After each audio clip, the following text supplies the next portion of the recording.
Halo, halo, apa kabar? Assalamualaikum warahmatullahi wabarakatuh. Kita ketemu lagi di hari Jumat, mudah-mudahan ini Jumat barokah, tapi juga banyak juga yang menjadikan Jumat ini Jumat galau gitu ya. Ini berkaitan dengan eh, perkembangan politik terbaru yang kelihatannya hampir dipastikan Anies Baswedan ini akan maju Pilpres pada 2024 nanti pasangannya Caimin. Ini banyak orang yang bingung-bingung, kok Caimin gitu loh. Padahal tadinya namanya kan yang paling menguat itu AHY gitu ya Mbak Agi ya. Dan ini ada Betul. cerita yang saya kira menarik dan mungkin kita akan mencoba merangkumnya itu sehingga dengan teman-teman itu mendapat apa gambaran secara kronologis apa sesungguhnya yang terjadi. Gitu ya Mbak Agi ya. Hmm. Iya, betul sekali Mas Ersu. Jadi saya melihat di berbagai WA politik begitu ya, yang kita kan bisa melihat langsung kalau di situ percakapan. Itu betul-betul galau dan kayaknya teman-teman banyak yang nggak tidur begitu ya.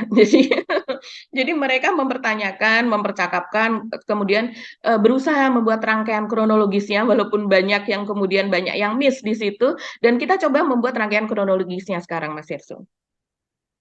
Nah, tetapi orang kemudian satu hal sebelum kita lanjut secara kronologisnya kemudian menyimpul, loh kalau kayak gitu ini memang Pilpres nanti tidak sesuai dengan desain Pak Jokowi, Mhm. yakni hanya dua pasang calon saja, tapi menjadi tiga pasang calon saja. Tapi ternyata walaupun tiga pasang calon saja, Mhm. bukan saja menjadi tiga pasang calon, Pak Jokowi tetap menempatkan orang-orangnya di tiga pasang calon ini, gitu ya. Kira-kira ini ya yang bisa kita lihat sementara ini seperti itu ya, Mbak Agi ya. Iya, tentu saja kita melihatnya demikian dan wajar kalau seandainya banyak apa ya pengamat terus kemudian juga warga begitu yang concern terhadap politik melihatnya demikian Mas Hersu. Karena kita melihat jejak dari Caimin ini kan memang dia orang yang kita kenal pada setahun yang lalu begitu ya, mengusulkan penundaan pemilu selama 2 tahun bahkan dia mengatakan demikian. Artinya kalau penundaan pemilu adalah perpanjangan masa jabatan Presiden Jokowi diperpanjang menjadi 2 tahun. Dan ketika itu walaupun dia memakai alasan bahwa itu apa usulannya itu adalah untuk Pak Wakil Presiden Pak Maruf Amin begitu katanya karena selama 2 tahun masa periode pandemi itu Pak Maruf Amin tentu saja dia sudah sepuh dia tidak bisa kemana-mana dan tidak bisa menjalankan programnya dengan baik sementara kalau Pak Jokowi kita tahu walaupun masa pandemi dia masih bisa jalan pergi kemana-mana begitu Mas Hersu dan kemudian menurut Cak Imin supaya meringankan beban dari Pak Maruf Amin ketika nanti beliau di akhirat begitu dan kemudian bisa mempertanggungjawabkan jabatannya selama dia menjabat itu dia melakukan apa saja walaupun itu terdengar apa ya cukup aneh begitu tapi ya memang itu yang dikatakan oleh Caimin Ya terus kalau tapi kalau aneh dari Caimin kan kita nggak aneh juga begitu kan. iya, iya, betul. Ya, dia memang apa bisa membuat alasan sepertinya begitu bisa membuat alasan untuk sesuatu yang mungkin tidak terpikirkan oleh orang lain. Dan kemudian Caimin juga sesudah itu dia juga termasuk yang memprovokasi untuk apa wacana 3 periode. Kita masih ingat itu Mas Hersu, Caimin, terus kemudian itu dilempar kepada Zulkifli Hasan, kemudian dilempar kepada Erlangga Hartarto, begitu kan? Jadi ini memang kalau kita melihat kemudian Caimin sebagai kaki dari Pak Jokowi atau kepanjangan tangan dari Pak Jokowi dan sekarang masuk ke dalam koalisi perubahan itu wajar begitu ya karena memang jejaknya seperti itu dan kemudian sekarang orang melihat koalisi perubahan Mas Hersu ada beberapa yang lucu-lucu mereka mengatakan bahwa bukan koalisi perubahan tapi perubahan koalisi begitu. Oh iya iya iya iya iya iya iya. Oke. Dan kemudian karena namanya koalisi perubahan, jangan terkejut lah kalau seandainya nanti berubah-ubah begitu. Oke, nah saya kira posisi Caimin jelas di situ ya, dan kemudian juga orang Hmm. bertanya-tanya apa iya itu Pak Jokowi membiarkan Caimin ini bersama dengan Anies Baswedan gitu tanpa ada target apapun begitu, karena kan kita tahu Caimin ini juga salah satu politisi yang tersandra kasus gitu ya, dan padahal seperti dikatakan oleh Anies Baswedan pada waktu itu ketika dia menyebutkan kriteria nol itu nomor nol itu adalah seorang satu orang yang tidak bermasalah dan kedua berani gitu, berani itu artinya berarti berhadapan dengan Pak Jokowi ya. Kalau Caimin memang berani ya, berani ketemu sama Pak Jokowi gitu ya di istana. Iya ya, kita itu tadi orang kemudian mempertanyakan bagaimana komitmen Anies terhadap kriteria nol tersebut, karena Ya, jelas itu waktu itu kan kemudian menjadi bahan diskusi begitu ya, bahkan bahan perdebatan dan sempat ramai. Tapi Anies kekeh bahwa memang ada kriteria nol itu tadi, yaitu bahwa tidak tidak bermasalah dengan hukum kalau tidak salah demikian, dan juga orang yang cukup berani. Mungkin cukup beraninya masuk, tapi apakah bermasalah dengan hukum atau tidak, kita masih bertanya, karena memang Caimin ini beberapa kali misalnya pada bulan Oktober tahun 2022 itu kan disenggol lagi kasusnya eh, oleh Firly, yaitu ketua KPK begitu kan. Firly Bahuri mengatakan bahwa tidak tertutup kemungkinan bahwa kasus itu memang akan dibuka kembali, dan sekarang KPK sedang melihat itu. Dan kemudian pada sekitar bulan Maret yang lalu tahun 2023 ini dan bulan Mei belum lama ya, memang ada wacana itu kembali. Ada demo juga di KPK yang meminta agar itu dibuka. Juga ada kalau tidak salah dari Maki ya, entah itu pra peradilan atau apa ya saya, atau dia menggugat atau apa begitu. Pokoknya dia membawa kasus tersebut ke pengadilan dari Masyarakat Anti Korupsi Indonesia, dan itu juga berlangsung di tahun 2023 ini. Jadi memang sandera terhadap Caimin itu memang masih berlangsung begitu. Selain mungkin juga ada di tangan KPK, juga ada di tangan Pak Jokowi begitu kan. Dan kita masih ingat bahwa ada yang menanyakan soal sandera Caimin ini kepada Pak Jokowi, dan kemudian Pak Jokowi begitu mengatakan bahwa itu tidak dulu begitu ya, soal Caimin ini, soal sandera terhadap Caimin. Jadi memang tidak salah kalau seandainya orang kemudian mengaitkan apakah Caimin ini masuk ke dalam kriteria nol dari Anies Baswedan tersebut. Ya, tetapi saya kira ketika Anies kemudian sepakat untuk berpasangan dengan Caimin, soal-soal begini ini saya kira pasti ada pembicaraan internal yang clear, saya kira ya Mbak, ya nggak mungkin Ya. kalau nggak clear nggak mungkin Anies berani maju seperti itu. Tapi bagaimana cerita clearnya itu yang saya kira Nah, itu dia. menarik. Oke, tapi mari kita dengar juga soal secara kronologis kenapa dari yang sekarang yang terbuka kan dari Demokrat ya yang memberikan kronologi seperti apa. Tapi nanti kita juga perlu dong untuk melihat dari sudut Anies Baswedan ya, terutama yang disampaikan oleh juru bicaranya Sudirman Said, karena kemarin kan selain ada siaran pers tertulis dari Demokrat, ada juga kemudian tidak lama setelah itu muncul juga siaran pers dari Sudirman Said gitu. Iya, betul sekali Mas Hersu. Jadi kalau kita melihat kronologisnya, yaitu pada tanggal 24, kita masih ingat, itu ada pertemuan antara tim 8 dengan Pak Surya Paloh di Nasdem Tower. Rencana di Nasdem Tower tapi pindah ke Grand Hyatt ya. Grand Hyatt ya, pindah ke Ya, Grand Hyatt. dan kemudian kita juga membuat konten tentang itu, di mana Anies selesai pertemuan tersebut tampak gembira, kemudian selesai pertemuan tetap bertemu dengan koalisi 8 gitu sesudah dengan Surya Paloh, Tim dan 8, koalisi 8. maaf dengan tim 8, dan kemudian di situ Anies berteriak begitu ya, alhamdulillah tuntas. Itu terjadi pada tanggal 24 Agustus hari Kamis. Dan kemudian pada hari Jumatnya, Jumat malam itu Anies beserta dengan tim 8 juga bertemu dengan Pak SBY di Cikeas. Nah, pada saat itu kita mempertanyakan kenapa AHY kok tidak ada ya, banyak menanyakan demikian. Kemudian dijawab bahwa karena ingin mendengarkan pengarahan dari Pak SBY begitu kan, sebagai ketua Majelis Tinggi dari Partai Demokrat. Tapi kemudian sekarang ini muncul Mas Hersu surat dari Anies, lamaran Anies kepada AHY, dan itu bertanggal 25 Agustus. Dan kemudian dinyatakan oleh Partai Demokrat, oleh Herzaki Mahendra Putra, yaitu jubir dari Partai Demokrat, bahwa surat itu diberikan langsung oleh Anies kepada AHY.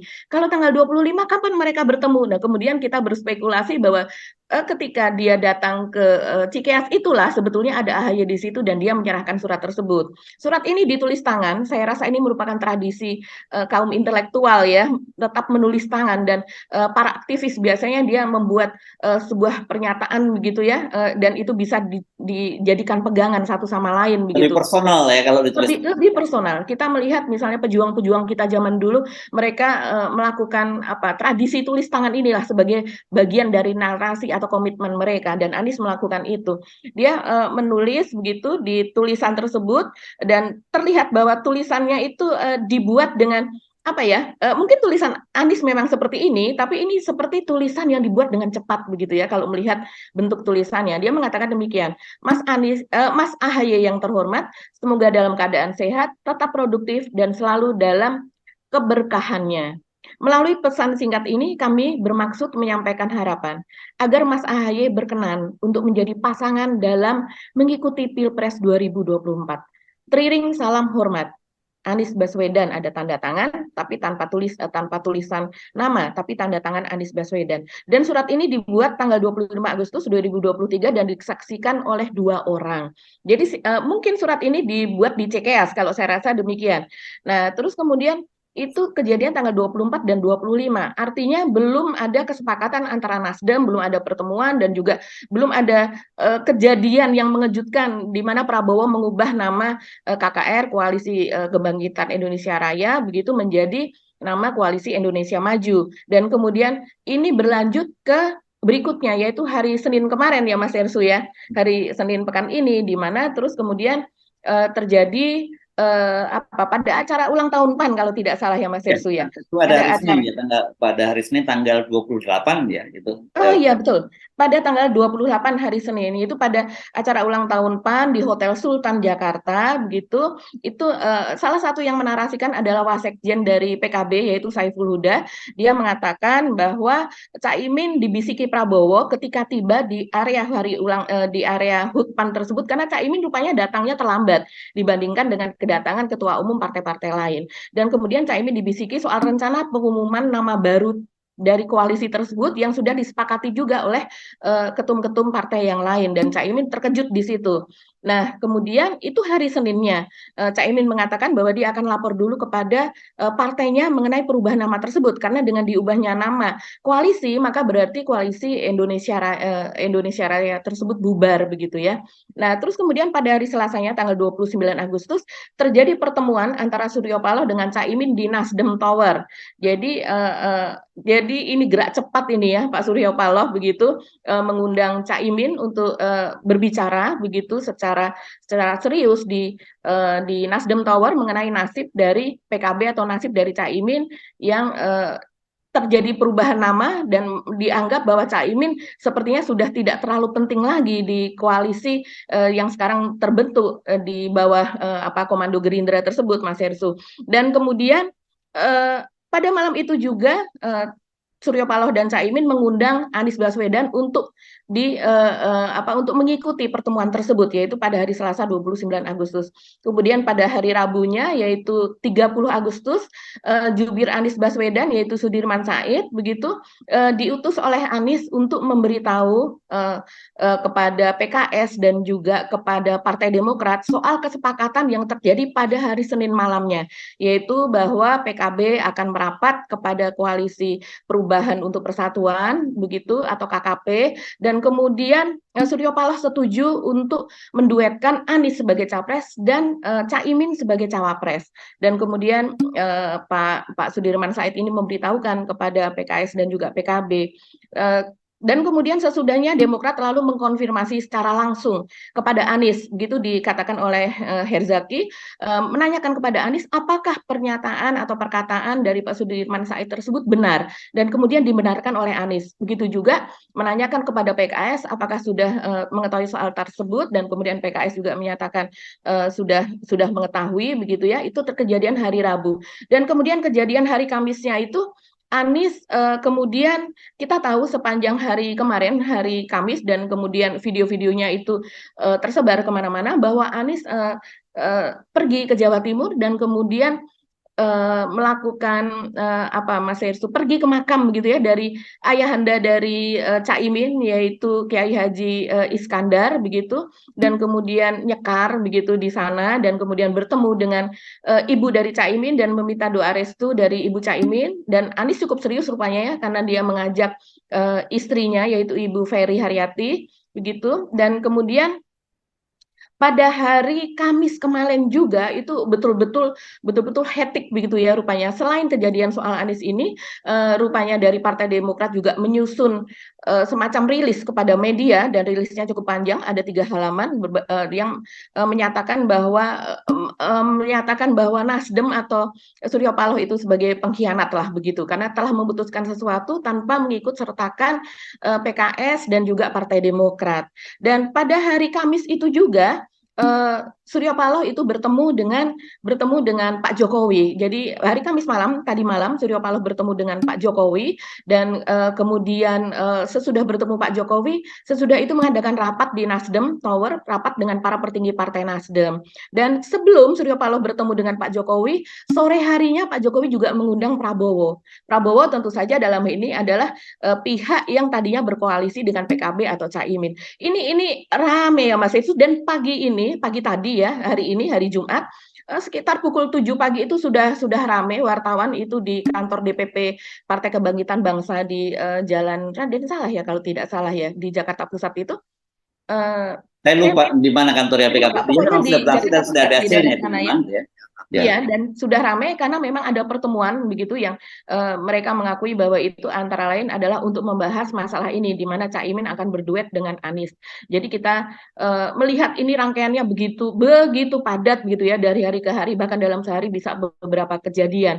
Nah, dari melihat ini, bagaimana pertemuan antara Surya Paloh dengan Caimin, terus kemudian Surya Paloh juga menemui Jokowi, yang sebelumnya kita masih ingat, yaitu pertemuan antara Surya Paloh dengan Pak Jokowi ketika itu, yang sebelum ini ya Mas Yersu, kalau tidak salah itu tanggal 18 Juli ya, di mana Surya Paloh menyatakan, kemudian ketika ditanya apa yang dikatakan Pak Jokowi, dan dia mengatakan bahwa Pak Jokowi hanya nanya siapa wakilnya Anies nanti, dan Surya Paloh mengatakan saya tidak urusi itu karena itu urusannya dari tim 8 begitu. Ada yang mengurusi sendiri lah, kurang lebih dia mengatakan demikian. Tapi kemudian sesudah itu memang beredar Mas Yersu secara luas bahwa Pak Jokowi begitu akan membiarkan Pak Jokowi begitu sedikit banyak apa ya kalimat-kalimat pastinya, pokoknya Anies akan dibiarkan melajulah menjadi capres asal wakilnya itu bukan AHY, dan itu diyakini oleh Partai Demokrat dan oleh Syarif Hasan, yaitu salah seorang anggota dari Majelis Tinggi Partai Demokrat, menyatakan ini juga ke media sebelum muncul ya dalam tanda petik huru hara soal Caimin merapat kepada Nasdem begitu ya. Jadi memang isu soal Bapak Jokowi merestui bahwa Anies akan dibiarkan melaju asal cawapresnya itu bukan AHY, itu memang sudah lama lah diketahui secara luas. Dan betul, dan ini memang kalau dari saya penjelasan dari PKB yang berlangsung rapat plenonya tadi yang ada sebutan itu kan rapat pleno lengkap ya, Syuro dan Tanfiziah itu kan mereka menggunakan begitu ya, Majelis Syuro dan Tanfiziah ini dan pembina dan pengurus harian lah begitu ya, kira-kira bahasa mudahnya.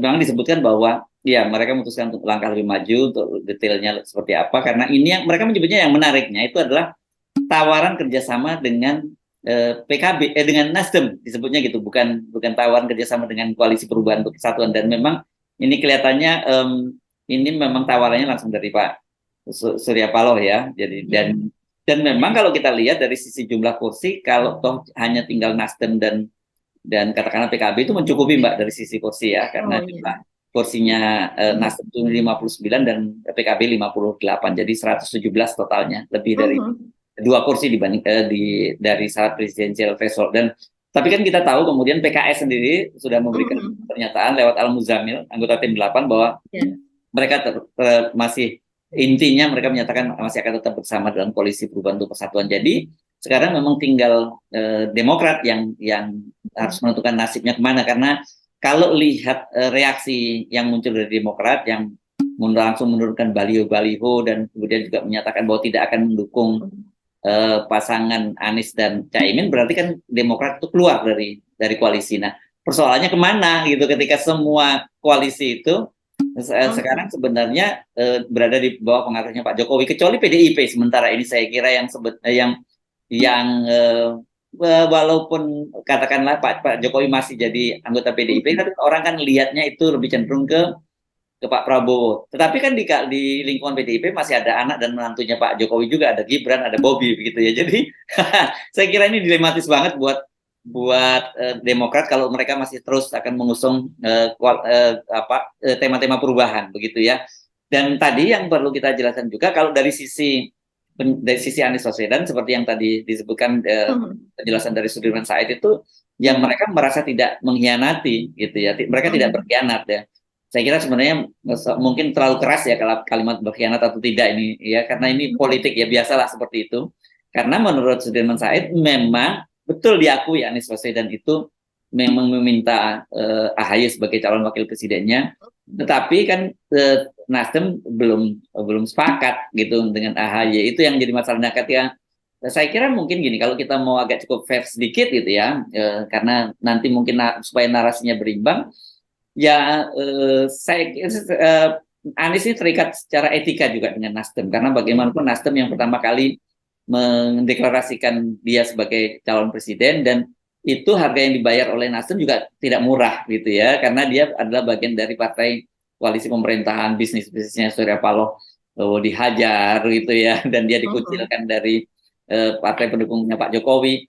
Jadi rasanya tidak mungkin kalau kemudian Anies memutuskan, oke, kalau Pak Surya Paloh tetap bersikeras menolak AHY, ya berarti kami tetap bersama dengan AHY, dan karena sudah ada pernyataan permintaan pada AHY, ya kami bersama dengan Demokrat dan PKS. Tapi pertanyaannya, kalau dengan Demokrat dan PKS kan berarti juga nggak akan jadi calon untuk maju Pilpres, karena suara PKS dan Demokrat tidak cukup untuk maju gitu ya. Sementara kalau dari sisi koalisi dengan PKB saja udah cukup, apalagi ditambah sekarang PKS juga gabung ke situ, jadi lebih dari cukup gitu. Belum lagi memang kalau kalkulasi apanya ya, pemilihnya itu dengan bergabungnya Nasdem ini, Anies akan dapat tambahan suara yang cukup signifikan ya, karena terutama di basis-basis kantong-kantong suara Nahdien di Jawa Timur dan Jawa Tengah, itu yang selama ini Anies kan cukup kesulitan untuk masuk di situ gitu, Mbak Agi. Jadi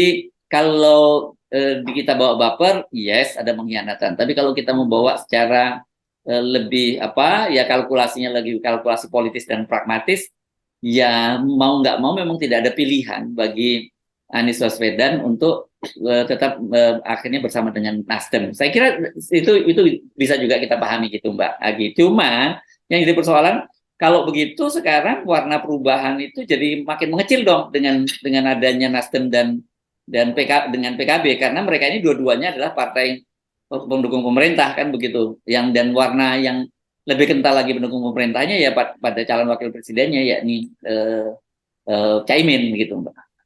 Iya, betul sekali Mas Hersу, kalau kita melihatnya secara demikian ya, dan dikatakan bahwa Anies sudah melamar begitu, tapi kan belum terformalkan begitu ya, belum dideklarasikan. Kalau tidak salah saya mendengar begitu bahwa rencananya sepertinya dari pihak Demokrat sendiri setelah dilamar itu adalah ingin mendeklarasikan itu sekitar tanggal 9 ya, 9 September kalau tidak salah, pernah tercetus itu. Karena tanggal 9 September itu adalah hari lahir Demokrat dan juga hari lahir SBY begitu. Dan kemudian pada itu bulan maunya Demokrat ya, maunya Demokrat. Demokrat itu keinginannya Demokrat sepertinya demikian. Dan kemudian pada bulan September ini ada semacam hajatan besar ya, saya lupa namanya, apa nama hajatan, ataukah itu Rakernas atau apa begitu, pokoknya ada acara besar di tanggal 13-14 ini kalau tidak salah. Dan kemudian dari buru-buru begitu ya, kemarin ketika Ahmad Saroni begitu ditanya di gedung DPR oleh media begitu, dia menyatakan bahwa Pak Surya Paloh kalau seandainya pun diundang tidak bisa menghadiri acara tersebut, karena rencananya Pak Surya Paloh ini akan ke luar negeri, yaitu ke London, itu dari awal September sampai dengan sekitar tanggal 22 September katanya demikian. Ya. Jadi kita melihat rangkaiannya itu memang sudah antara Demokrat dengan Nasdem ini memang sudah nggak ketemu ya. Sulit untuk bertemu, walaupun Pak Surya Paloh selama ini selalu mengelak bahwa saya bukan tidak setuju AHY begitu, tapi kan memang belum diputuskan. Nah, sekarang kalau kita membicarakan bahwa Anies itu belum punya komitmen gitu ya, justru kita mempertanyakan komitmen dari Pak Surya Paloh, karena ini memang netizen banyak bertanya juga, Mas Hersu. Mereka memahami bahwa Pak Surya Paloh ini sekarang dalam kondisi di tengah-tengah gitu ya, seperti terjepit. Kita lihat bagaimana Pak Surya Paloh tertangkap kamera melamun di acara kenegaraan, pidato kenegaraan Jokowi pada tanggal 16 Agustus kemarin, di mana dia menggigit jari begitu kan, dan itu cukup lama seperti tidak sadar pada keadaan sekelilingnya begitu, dan entah apa yang direnungkan begitu kan.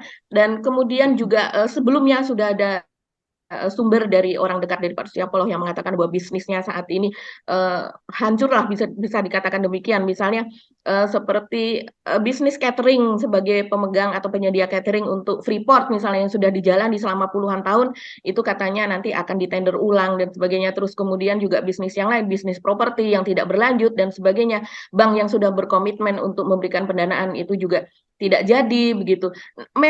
Di situ kita bisa melihat Mas Irsu bahwa mungkin ada ribuan orang dari karyawan Pak Surya Paloh yang terdampak. Tapi kemudian netizen juga mempertanyakan, tapi ini adalah perjuangan untuk jutaan masyarakat Indonesia yang menginginkan Yes. perubahan. Lebih berat kemana, begitu kan? Jadi ini memang dilema, berada di dalam dilema ini Pak Surya Paloh dan Nasdem.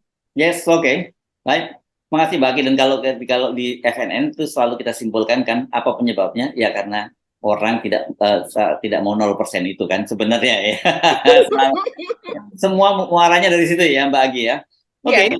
saya kira gambaran kita sudah mulai sedikit gambaran pada Pilpres 2024 dan jadi sangat ramai sekali ya, begitu ya. Tapi ya memang ada indikasi bahwa Pak Jokowi sejauh ini berhasil untuk tetap mempertahankan eksistensinya, bahkan sekarang tidak hanya di satu calon presiden, di calon presiden dan calon wakil presiden, tapi di 3 pasang calon gitu ya. Tapi apakah kemudian ini merupakan jaminan bisa menggaransi bahwa nantinya setelah lengser Pak Jokowi juga masih akan terus cawe-cawe? Saya kira itu soal yang berbeda lagi, kan gitu ya Mbak Kia. Iya ya, tapi kita ingat ya kalau soal cawe-cawe Pak Jokowi itu Pak Jokowi ini orang yang bertekad begitu ya. Bahkan ada kalau tidak salah podcast dari Pak Andika Perkasa gitu, Pak Jokowi itu bisa bahkan dalam keadaan marah pun dia itu tertawa begitu. Jadi orang tidak tahu. Jadi mungkin apa yang dikatakan sementara orang ini yang mengenal Pak Jokowi seperti mengatakan bahwa sen kiri belok kanan, bisa seperti itu, menerjemahkan Pak Jokowi adalah sebaliknya. Mungkin itu ada benarnya begitu Mas Hersu. Dan Bukan ada kemudian benarnya, memang benarnya. ya memang benar. Udah jadi itu patokan umum, semua orang sudah memahami soal itu. Iya, iya. Dan kemudian apa kita ingin ingatkan juga apa yang dikatakan Pak Jokowi, kita bertemu dengan sekitar 25 pemimpin redaksi dan tokoh media, pemilik podcast politik pada waktu itu pada akhir bulan Mei. Dan Pak Jokowi menyatakan dengan tegas bahwa dirinya tidak akan netral. Dia bilang, saya pilih cawe-cawe. Wong yang bilangnya enggak cawe-cawe itu nyatanya juga cawe-cawe. Kalau Ya, saya sih apa adanya. Tegas saya nyatakan ikut cawe-cawe untuk negara ini, saya cawe-cawe untuk kepentingan nasional. Itu versi kepentingan nasional versi Pak Jokowi yang versi sering Pak Jokowi. diterjemahkan versi dari keluarga Pak Jokowi, versi dari kelompok Pak Jokowi begitu. 1, 2, 3. Kami tidak pernah keluar. Mereka yang pergi.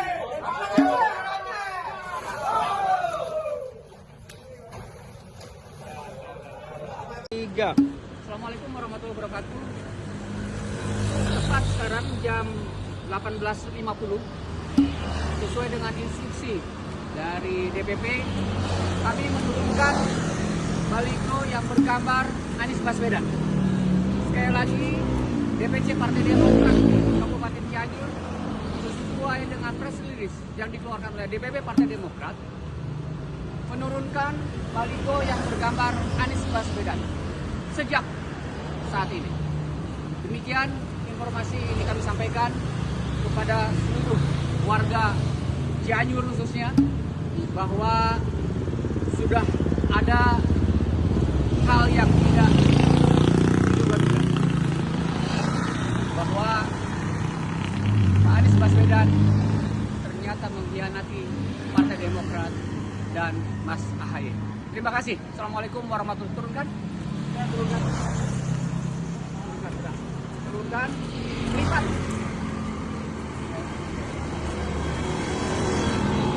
Dan seluruh baliho yang bergambar Anies, pada kesempatan pertama kami menginstruksikan juga kepada seluruh kader Partai Demokrat Kabupaten Cianjur untuk menurunkannya. Terima kasih. Wassalamualaikum warahmatullahi wabarakatuh.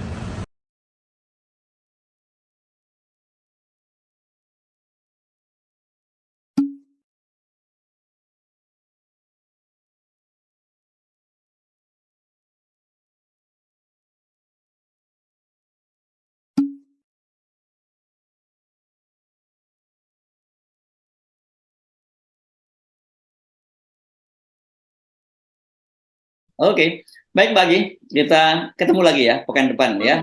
Dan saya kira mungkin akan semakin ramai perkembangan politiknya ya.